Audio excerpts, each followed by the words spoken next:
Start.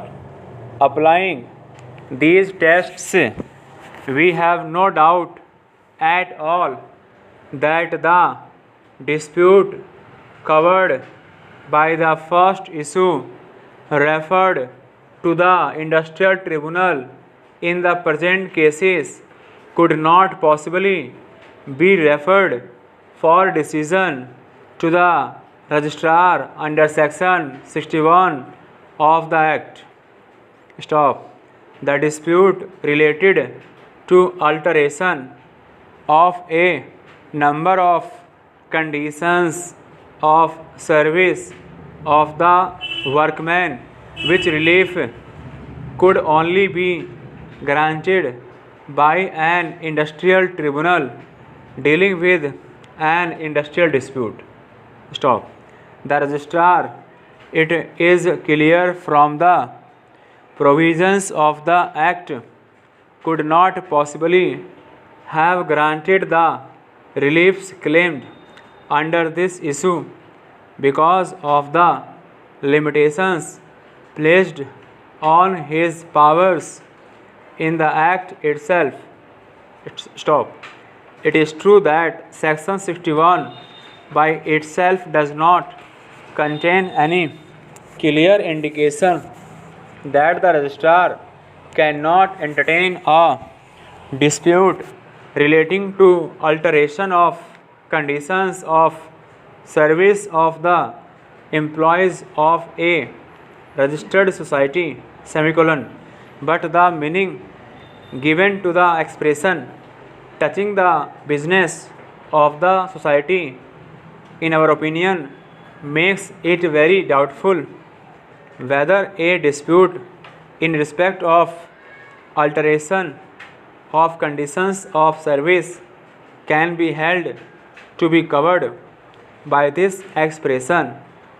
Stop. Since the word business is equated with the actual trading or commercial or other similar business activity of the society, and since it has been held that it would be difficult to subscribe to the proposition that whatever the society does or is necessarily required to do for the purpose of carrying out its objects, such as laying down the conditions of service of its employees, can be said to be a part of its business.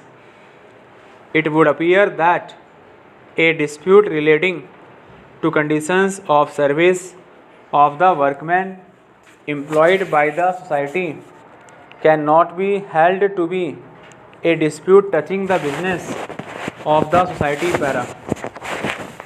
Further, the position is clarified by the provisions of subsection within bracket 4 of section 62 of the Act, which limit the power to be exercised by the registrar when dealing with a dispute referred to him under section 61 by a mandate that he shall decide the dispute in accordance with the provisions of the Act and the rules and bylaws. Stop. On the face of it, the provisions of the Act, the rules and the bylaws could not possibly permit the registrar to change conditions of service of the workmen employed by the society. Stop. For the purpose of bringing facts to our notice in the present appeals, the rules framed by the Andhra Pradesh government under the Act and the bylaws of one of the appellant banks have been placed on the paper books of the appeals before us. Stop. It appears from them that the conditions of service of the employees of the bank have all been let down by framing social bylaws. Stop. Most of the conditions of service which the workmen want to be altered to their benefit have thus been laid down by the bylaws, so that any alteration in those conditions of service will necessarily require a change in the bylaws. Stop. Such a change could not possibly be directed by the registrar when under section 62 within bracket 4 of the act. Stop.